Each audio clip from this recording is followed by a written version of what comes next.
مسجد میں نہ جائیں، اور اگر امام صاحب پوچھ لیں تو ہم ناراض ہو جاتے ہیں۔ امام صاحب پوچھ لیں بھائی فجر میں نہیں آئے کہاں تھے، تو ہم ناراض ہوتے ہیں، امام نے میری بے عزتی کر دی، 4 لوگوں کے بیچ رسوا کر دیا۔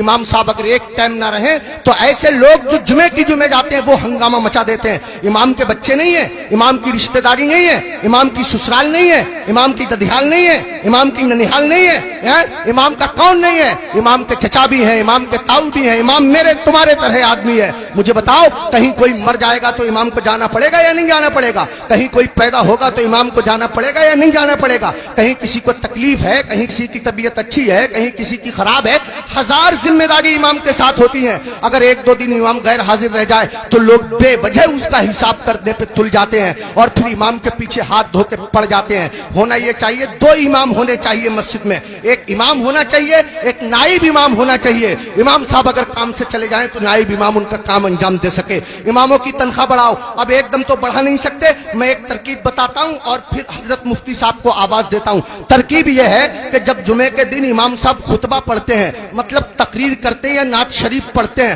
مسجد میں جتنے لوگ جاتے ہیں اگر صرف 10 روپے سے امام صاحب کا مسافہ کر دیں گے تو قسم خدا کی آپ کے پاس سے 10 روپے جائیں گے، میری مسجد کے امام صاحب کے پاس ہزاروں روپے اکٹھے ہو جائیں گے۔ امام صاحب کے بچے کھائیں گے، ان کے دل سے دعا نکلے گی۔ دیکھو اگر اماموں کی تنخواہ کم ہوتی ہے تو نمازیں خراب ہوتی ہیں۔ آپ کہیں گے کیسے؟ میں بتاتا ہوں آپ کو۔ امام صاحب کی تنخواہ 4000، بیوی کی دوا چل رہی ہے 3000 روپیہ مہینہ کی، 100 روپیہ روز اس کی بیوی کی دوا چلتی ہے۔ اب کتنے روپے بچے اس کے پاس؟ 1000۔ اس میں گیس سلنڈر بھی ہے، اس میں تیل بھی ہے، اس میں نمک مرچ بھی ہے، اس میں دال چینی پتی بھی ہے، سب دنیا بھر کے خرچے۔ آپ غور کیجئے، اب امام صاحب مسجد کے مصلی پہ کھڑے ہیں نیت باندھے ہوئے نماز کی، اب پڑھ رہے ہیں سبحانک اللہم وبحمدک وتبارک اسمک وتعالی جدک ولا الہ غیرک۔ اب سبحانہ جب ختم ہوا تو امام صاحب من میں سوچ رہے ہیں یار کوئی مر بھی تو نہیں رہا ہے، یار کسی کی شادی بھی تو نہیں ہو رہی ہے، نکاح پڑھانے کے لیے مل جاتا۔ امام صاحب کھڑے ہیں مصلی پہ، سوچ رہے ہیں، پڑھ رہے ہیں 40واں، کھڑے ہیں مصلی پہ پڑھا رہے ہیں نکاح۔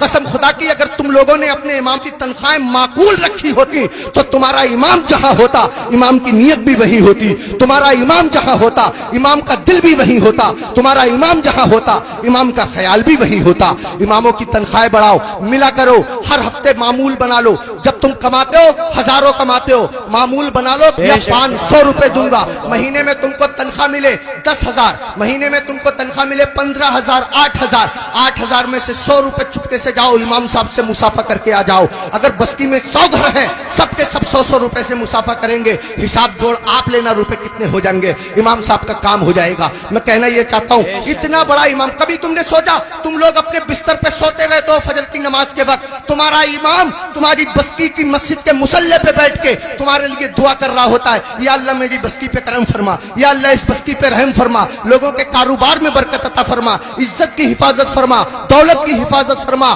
آبرو کی حفاظت فرما، اور تم اسی امام کے پیچھے پڑے رہتے ہو جو تمہارے لیے دعائیں کرتا رہتا ہے۔ ایک آدمی پڑا رہتا تھا بہت امام کے پیچھے، ایک دن پکڑ لیا امام صاحب نے، ابے فجر کی نماز پڑھی ہے؟ بولا بالکل پڑھی ہے۔ امام صاحب بولے کیا رکعتیں پڑھی ہیں؟ بولا 10۔ کا فجر میں 10 ہو گئے رے؟ کہہ رہا چلو 15 مان لو۔ امام صاحب بولے 15 ہوتی ہیں فجر میں؟ کہہ رہا چلو 20 مان لو۔ امام صاحب بولے پٹ جائے گا، دماغ خراب مت کر۔ منہ لٹکایا ہوا گھر گیا، بیوی بولی کیسے منہ لٹکائے پھر رہے ہو؟ کہنے لگا رے امام صاحب نے پکڑ لیا، بولے فجر پڑھی ہے؟ میں نے پڑھی ہے۔ انہوں نے رکعتیں پوچھ لی، میں نے 10 بتائیں، 15 بتائیں، 20 بتائیں، 25 تک پہنچ گیا، مگر اتنا ہے کڑے امام ہے وہ بھی مانے ہی نہیں۔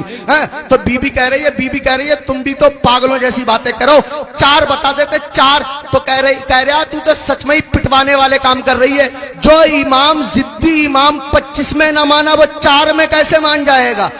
25 میں مانا نہیں 4 میں مان جائے گا، پٹوانے والے کام کر رہی ہے۔ اماموں کے قریب آؤ، اماموں کا خیال رکھو، جب کھانا کھانے بیٹھا کرو امام کو فون کر لیا کرو، حضرت کھانا کھایا نہیں کھایا، آیا نہیں آیا، اگر آیا تو کیا آیا، اگر تمہارے گھر کوئی اچھی چیز بنا کرے امام کو پہنچا دیا کرو، امام کا خیال رکھا کرو۔ بال کاٹنے کی دکان ہے، امام سے بال ترشوانے کے پیسے مت لیا کرو۔ کپڑے سلنے کی دکان ہے، امام کے کپڑے فری سل دیا کرو۔ پوری بستی کا ایک امام ہے، کیا نہیں ہو سکتا؟ مشکل کام نہیں ہے، مشکل کام نہیں ہے۔